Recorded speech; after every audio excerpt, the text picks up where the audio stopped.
Hello everyone. Today we are going to do the jump statements in the Python, and the three jump statements are break, continue and pass. Whenever break is encountered, it will terminate the loop statement and will transfer the execution of the statement immediately following the loop. Means if you have a loop and you have used a break inside, the moment break is encountered, the control will come immediately out of the loop. Whereas in the continue statement, whenever a continue statement is encountered, it skips the remaining portion within its body of the loop and then forces the next iteration. The third is a pass statement. The pass statement is used in the Python to complete the syntax, but it doesn't do any execution. When you execute, it doesn't do anything. So it is to complete the syntax, we write pass, and sometimes we might require pass. So let's go on to the break statement and let's cover it in detail. The break statement, as you can see, will immediately come out of the loop body. So we have a program where there is a for loop and there is a variable I which is iterating in the sequence of this list, which is 12, 16, 17 and 24 and 29. So now when I will take the first value as 12, it will enter inside and say print 12. Is 12 mod to 1? It is not so. So it will not break and it will go for the next value. Then it will go to 16 and say print 16. Is 16 mod 2 is equals to 1? Basically it is checking for an odd number. So then break will not be encountered. It will go again and take the next value 17 and print 17. And is 17 mod to 1? Yes, it is now 1. So the break will get encountered and the control will immediately come out of the for loop and the statement following will be executed. So print done will be written as an output. So you can see that output will be 12, 16, 17 and done. So break can be used in nested for loop. If the break is used in the innermost loop, whenever a break is encountered, it will come out of the innermost only. It will not come out of the all loops. So in the enclosing for, whichever in enclosing for the break is encountered, it will come out of that for only. So break at times help us in terminating the loop when we do not want to use it. So these are all the programs on break which we can see now. This is what checking for a multiple of 3. Is 2 mod 3 0? No, the remainder is 2. Is 3 mod 3 0? Yes, the remainder is 0. So it will break and it will only print 2 as an output. So this is checking for all the multiples of 3. The moment you get the first multiple, it will break out of the loop. So now let's move on to the other jump statement, continue.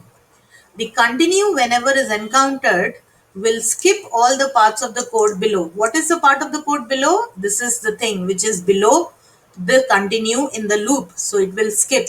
Remember, this is not in the loop. This is outside the loop because indentation makes it very clear. So it will skip this statement whenever continue is encountered, and the control will go above and will force the next iteration. So let's see the execution with an example. Here I is iterating in this sequence of numbers. So first it will take 12. Is 12 mod 2 is 1? Checking for an odd number? No, it is not. So it will never execute continue because it never entered in the if, and it will go to the next statement in the loop, and that is print I. So 12 will be printed on the screen. Next it will go and take the next value, which is 16. Is 16 mod 2 equals to 1? No. Then it will again go and say print I. Next it will take 17. Is 17 mod 2 equals to 1? Yes, it is, because 17 is an odd number. It will now go inside the if condition and will execute the statement continue. So as you can see, print I will not be executed because the continue has been executed. So 17 will not be printed on the screen. So, but continue will not come out of the loop like break, but it will force the next iteration. So I will now take the next value as 24. Is 24 mod 2? is equals to 1. So now it will go on for other values as well, and if it is an even number, it will print that value, but if it is an odd number, it will not print. So let's run this and show you.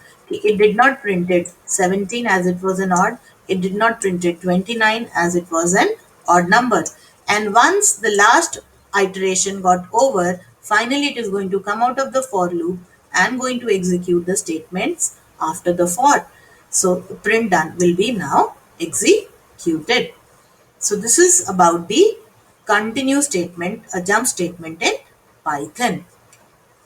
So now let's move on to the next statement, which is pass. A pass is actually a null statement. There is a difference between a comment and a pass. The interpreter ignores the comment, whereas pass is not ignored. It is executed, but nothing happens when it is executed. It is called as no operation. So it is required when syntactically the program requires no action to complete the syntax, we use pass. For example, I have a for loop which goes total 4 times from 1 to 4. If nothing has to be done in the for and it is just to waste the CPU time, I will write pass, because without pass, if I run this, it will give me an error, because after pressing colon, it requires at least one statement to have under for. And right now, I don't want to write anything, so I will write pass. Pass, when the control will come, there will be no operation, nothing will be done. The control will go to next value and pass, then 3, then pass, then 4, then pass. And after doing 4 times the for loop, it will come out and print this as an output. So, pass is a statement which is used to complete the syntax, but when executed will not perform anything. Thank you.